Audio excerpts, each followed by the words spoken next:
You know, there's this incredible misconception out there Right. that to be completely bogged down by operational bureaucracy, you have to be this massive Fortune 500 company. Like you need layers of middle management just to slow things down. Exactly. That you need legacy enterprise software to truly paralyze a workflow. But looking at the stack of operational briefs we have today, it's actually the complete opposite. It really is. It's the 5-person plumbing crews, the regional logistics operators, the local HVAC businesses. They are the ones drowning the most in administrative waste. And they don't even see it happening. No. So imagine you're running one of these businesses, right? It's late Friday afternoon.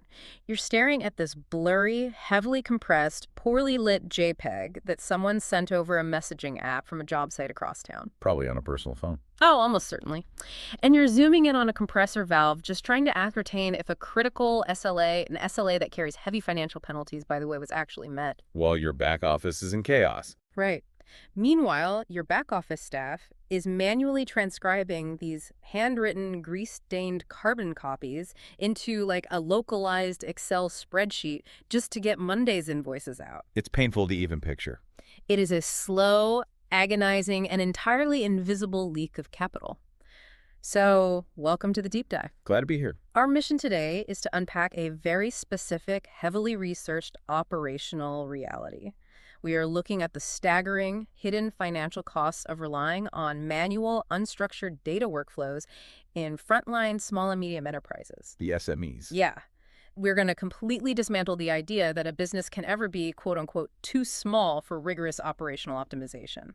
Okay, let's unpack this because it is genuinely fascinating how the organic adoption of consumer-grade communication tools fundamentally breaks down a company's ability to scale. It really is a systemic failure, but it's masquerading as convenience. Yeah. And I'm really looking forward to going into the weeds on this. Me too. Because to understand the pathology of this problem, we have to look at the foundational architecture of how frontline SMEs actually function. And more importantly, where that architecture fractures. Where it falls apart. Right. So the operational briefs we're analyzing focus on a specific cohort. We're talking about facilities management, maintenance contractors, logistics operators, pest control. Construction specialized manufacturing. Exactly. The defining characteristic of these businesses is that the desk is largely irrelevant to revenue generation. The desk is just overhead. Precisely. The field is the center of the business. The product is a physical intervention in the real world, and it's executed by a distributed workforce of frontline workers. And the stark reality highlighted in the data, it's the default tech stack these businesses use to document that physical intervention. Which is barely a tech stack at all. Right. When you look at how these daily operational workflows are managed, it's almost never an integrated relational database. No, not at all. The default stack is paper forms, it's fragmented photo streams, standalone spreadsheets, and asynchronous text messages. Just a mess of isolated channels. Yeah, it's entirely analog in its structure, even if it happens to be happening on a digital device like a smartphone. What's fascinating here is the psychology behind why this happens in the first place. The why is crucial. Right. It's a phenomenon we can call the organic technical debt trap. Yeah. These unstructured tools, consumer messaging apps, paper checklists, they get adopted because they present an absolute zero barrier to entry. Anyone can use them instantly. Exactly. If you are an SME owner and you're hiring your first 3 technicians, your primary focus is cash flow. Not data infrastructure. Exactly, not data infrastructure. You leverage the tools that require zero onboarding. Everyone knows the UI of a messaging app. Everyone knows how a pen and paper works. Right. So the directive to the new hire is simply, hey, finish the install, snap a picture, send it to the group chat, and drop the paperwork on my desk. It sounds so easy. It creates an illusion of frictionless communication. But it's shadow IT. It's a temporary hack that accidentally becomes the prominent operational framework. And you can see how quickly this degrades. It scales terribly. Let's take a commercial air conditioning technician. They spend 3 hours on a rooftop replacing a condenser fan. Hard physical work. Right. The physical labor is highly specialized and valuable, but the data capture of that labor is completely archaic. They scribble the refrigerant levels on a piece of carbon paper, Usually illegibly. tear off a copy for the facility manager, and pocket the original. Then they take a photo of the unit, drop it into a company chat channel alongside 30 other messages from different technicians, type Main Street unit fixed, and just move to the next job. And to the technician, the workflow is complete. They did their job. They executed the physical task and they broadcasted a status update. But if we connect this to the bigger picture of business operations, that exact moment is where the data siloing begins. And where the money starts leaking? Exactly where the financial leakage starts. The organic adoption of these zero-barrier tools creates a cascade of systemic failures back in the office. And the sources we're looking at identify 6 distinct severe pain points here. 6 specific points of failure. Yeah, this isn't just about things being a little messy. It's about a measurable domino effect of operational failure. And the first critical point of failure is the latency of reporting the delay from the field to the office. The time gap. Let's dig deep into that delay. Because we aren't just talking about a minor inconvenience here. We're talking about the cash conversion cycle. Which is the lifeblood of an SME. Right. Consider the logistics operator example from our briefs. A driver is out on a route and they encounter a damaged pallet on a loading dock. A very common scenario. If the standard operating procedure relies on an unstructured, asynchronous workflow, the driver might just note the damage on a physical manifest. Which sits in the truck. Exactly, a manifest that won't be surrendered to the depot manager until the end of a multi-day route. That business has just introduced a 72-hour lag into their reaction time. And in modern operations, latency is a direct financial liability. It costs real money. It does. If leadership is unaware of that damaged pallet for 3 days, the cascade of secondary failures begins immediately. You can't warn the client. Right. You cannot proactively notify the client of the shortage, which immediately damages trust. You cannot initiate the reordering process. Which screws up their inventory. Exactly. It disrupts the client's downstream inventory. And you significantly delay the initiation of insurance claims or chargebacks. You are essentially managing your business in the past. That's a great way to put it. This reporting latency fundamentally destroys operational agility, making proactive management impossible. You're entirely reactive. That delay is brutal. But what happens when the paper doesn't just arrive late, but doesn't arrive at all? The black hole of paperwork. Right, because I imagine the cab of a commercial work truck eats a lot of invoices. Which brings us to the second massive vulnerability, missing or incomplete job records. Which is essentially pure data leakage. Yes. It is the single fastest way to bleed top-line revenue. The physical environment of frontline work is hostile to paper. It's raining, there's grease, there's wind. It gets lost, it gets damaged, it gets misplaced in the toolbox. If a service ticket vanishes, the financial implications are immediate and unforgiving. You literally can't bill for the work. How do you generate an accurate invoice? If that HVAC technician loses the material log, the back-office accounting team has no structured record of the freon used. Or the copper piping. Or the exact billable hours spent on site. It's just gone. So the accounting department is forced to become like investigative journalists. That's exactly what they do. They have to call the technician, interrupt their current job, which lowers productivity today, and try to forensically reconstruct a service call from memory that happened a week ago. And relying on human memory for billing is a disaster. It leads to chronic underinvoicing. Because they guess. Technicians will naturally round down to avoid disputes with the client, or they simply forget the consumable materials they used off the truck. Oh, I forgot I grabbed 2 extra filters. Right. Furthermore, when an invoice is generated from incomplete reconstructed data, it dramatically increases the invoice dispute rate from clients. Because the client pushes back. A client asks for proof of the specific filter replaced. And if the business cannot instantly produce that structured data, payment is withheld. So it's a double hit? Yes. This doesn't just impact profitability, it severely damages cash flow liquidity. The business is performing the labor, paying the payroll, but failing to capture the revenue due to a breakdown in the data capture mechanism. Which perfectly sets up the third pain point. Because even if, by some miracle, the paper survives the elements and makes it back to the office. and makes it back to the desk, the business is now paying a secondary tax. The administrative tax. Exactly. Duplicated administrative work. I look at the workflow outlined in the sources, and it's just a staggering misallocation of human capital. It's incredibly wasteful. You have a field worker writing data down on site, and then an office administrator manually transcribing that exact same data into a centralized spreadsheet or accounting software. It is the definition of operational redundancy. You are paying 2 separate salaries to process the identical piece of information. Paying twice for one data point.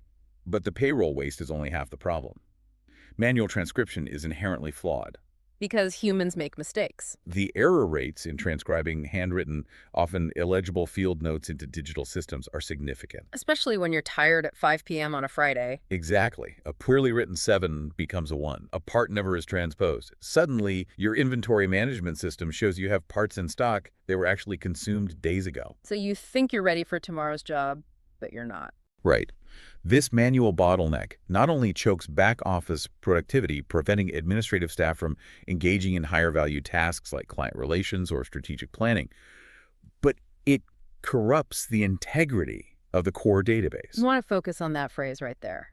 Corrupts the integrity, because that leads directly into the fourth issue. The lack of visibility. The total lack of operational visibility for business owners. If your data is delayed by 3 days, occasionally missing entirely, and riddled with transcription errors, your operational dashboard is essentially a work of fiction. It's a hallucination. You're trying to steer a ship by looking at the wake instead of the horizon. That is a highly accurate assessment. When reliance is placed on fragmented consumer messaging and delayed paper trails, leadership is stripped of real-time telemetry. They're flying blind. Business owners cannot answer fundamental questions with certainty. What is our true utilization rate today? Right. What is the real-time cost of goods sold on this specific project?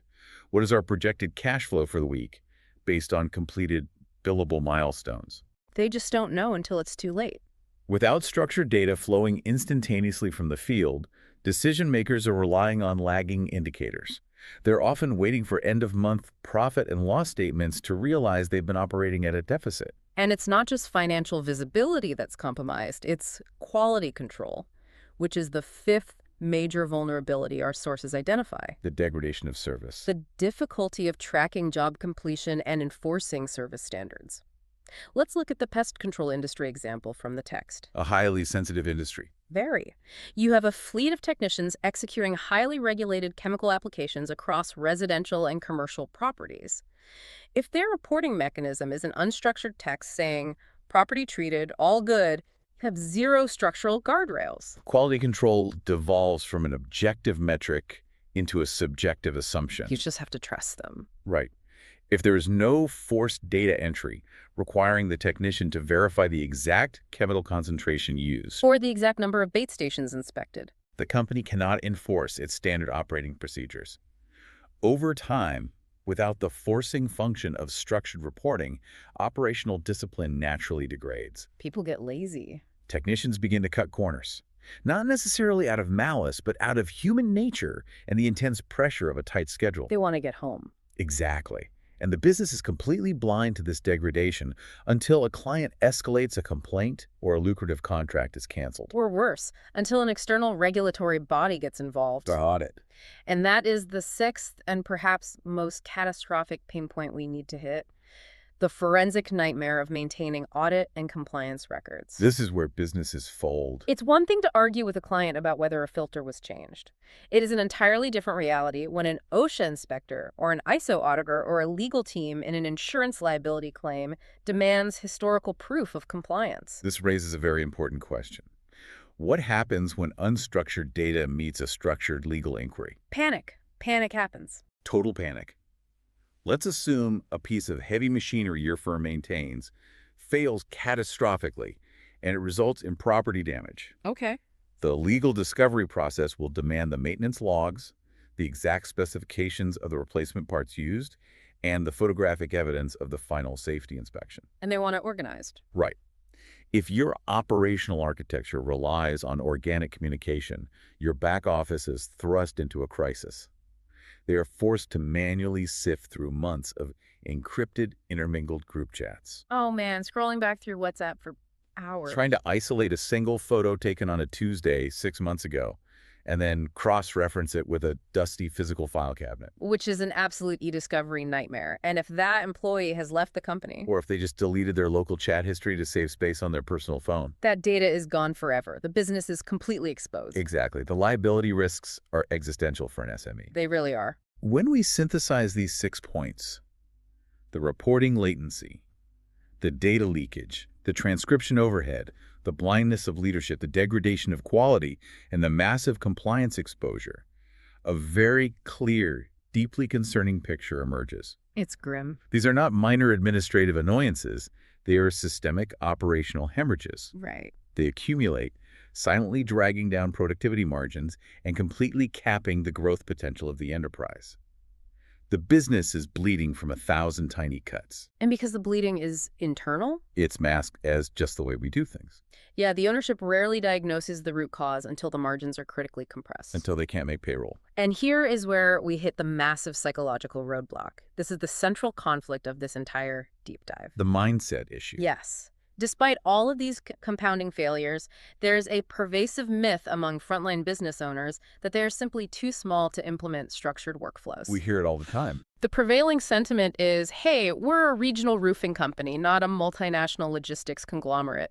Enterprise optimization is for the big guys. We don't need all that corporate bureaucracy. Our agility comes from our simplicity. It is a deeply entrenched defense mechanism, and it requires a rigorous analytical pushback because it is fundamentally backward. Why? Because the assumption that a small head count equals operational simplicity is one of the most dangerous fallacies in business management. Wait, but put yourself in the shoes of a local contractor with just 5 guys. Okay. Why spend the capital and endure the friction of implementing a new software architecture when a group chat literally takes 2 seconds to set up, costs $0, and everyone already knows how to use it? It's tempting. If I just need to know if the drywall is up on the west side project, I text Jimmy, he texts yes, and I move on. The ROI on software for a micro SME seems impossible to justify. It seems impossible only if you look at the business as a static entity. Yeah. But businesses are dynamic. The fundamental goal is growth. Right, you want more than 5 guys eventually. Exactly.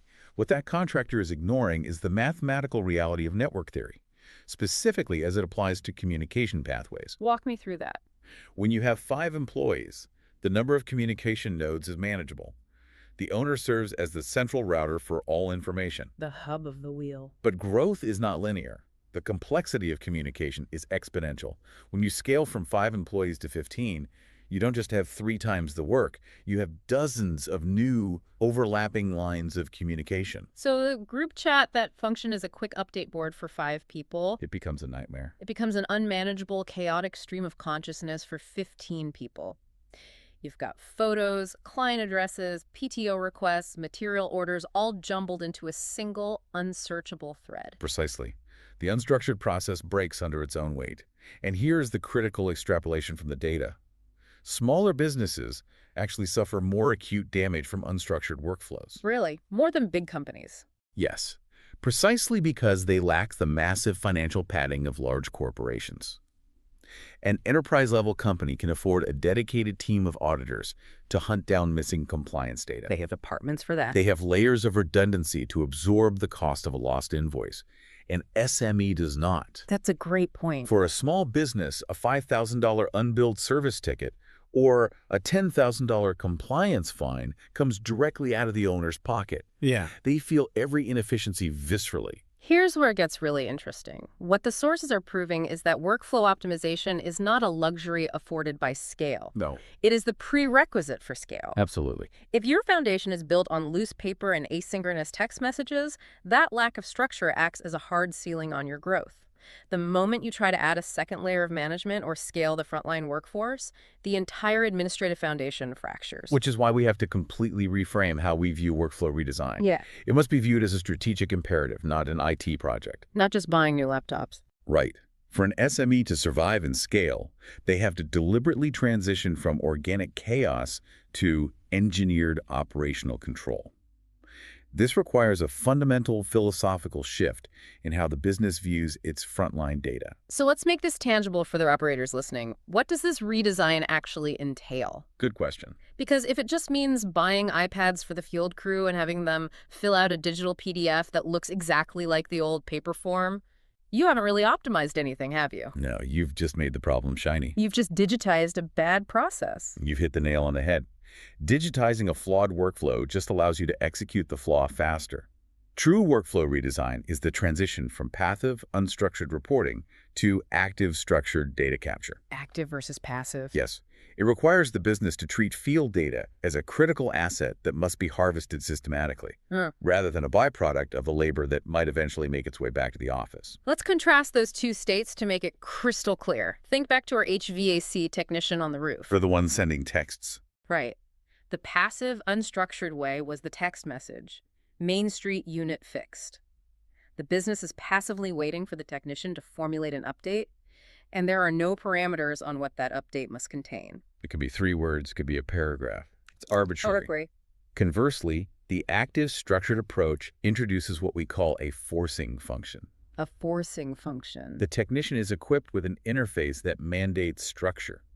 To close out the work order, they cannot simply type a message. They must navigate a predefined digital architecture. They have to follow the steps. The system requires them to input the numerical value of the refrigerant pressure.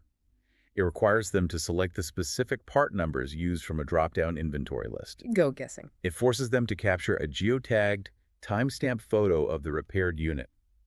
The workflow physically cannot advance. The job cannot be marked complete on their end until the database receives the exact parameters it needs.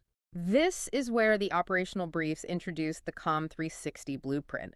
And what stands out to me is that COM360 isn't presented merely as a software vendor. They're more like operational architects. Exactly. They don't just hand a business an app and say good luck.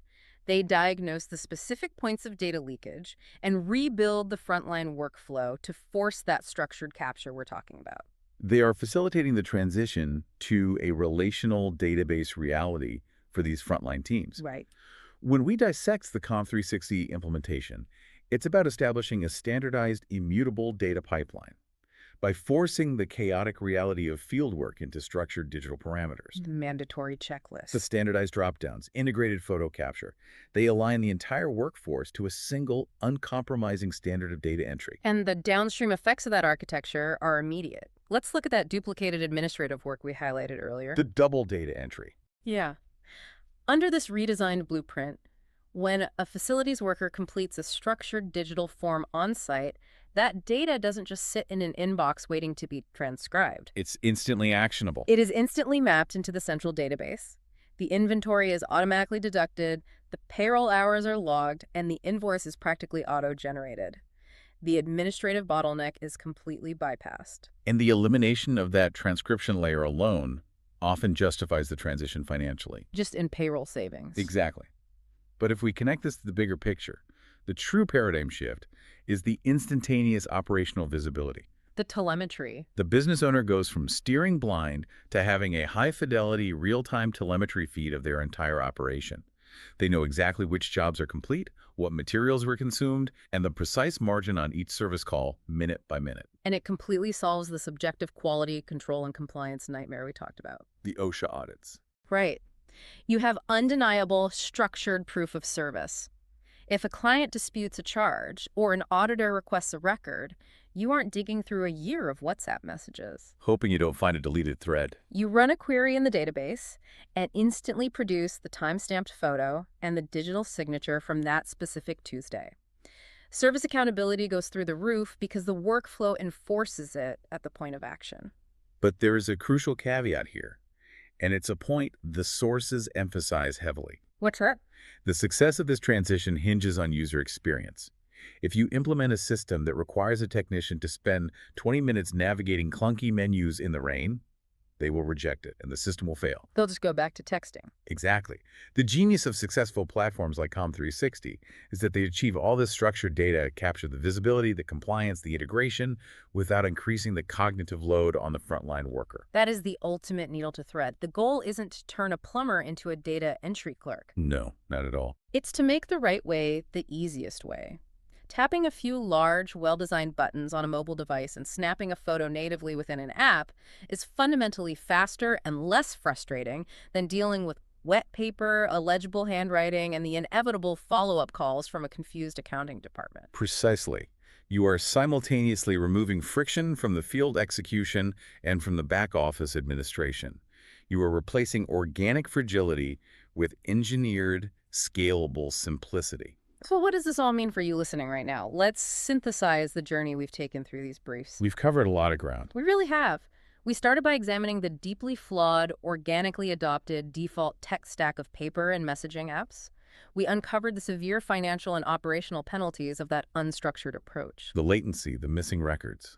The wasted payroll on duplicate admin, the blindness of leadership, the degradation of quality, and the massive legal exposure of poor compliance records. All stemming from those manual workflows. And we completely dismantled the myth that any business is too small to care about this, proving instead that structured digital workflows, like those implemented through Com360, are the fundamental building blocks of scalability. My core takeaway for operators in this space is to recognize that the "we're too small to optimize" mindset is a self-fulfilling prophecy. It keeps you small. Structure is not the enemy of agility. It is the enabler of it.